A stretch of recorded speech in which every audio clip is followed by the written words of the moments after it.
Cosa farà Ferragosto? Assolutamente niente, rimarrò a casa, al fresco no perché non ho il condizionatore, però in giro c'è troppa gente, quindi a casa e in relax con gli amici.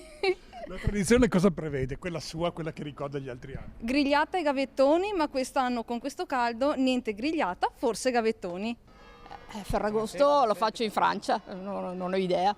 Qualche bella grigliata in compagnia, qualche malga, diciamo una visita sulle malghe e i nostri forti che sono sempre da rivedere, storici e piacevole. In realtà non ho voglia di fare programmi, vado in altopiano dove ho la casa e cercherò di evitare il caos che ci sarà perché lo so.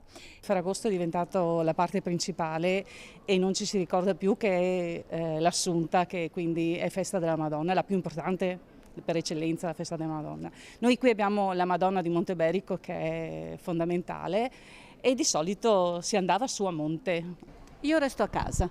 Resto a casa, porto a passeggiare il cane nella città vuota. Menù?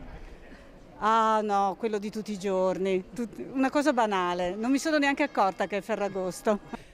Guardi, sono andata al mercato, mi sono già comprata pasticcio alle verdure, crocchette con lo speck, quindi il mio menù me lo sono già fatto.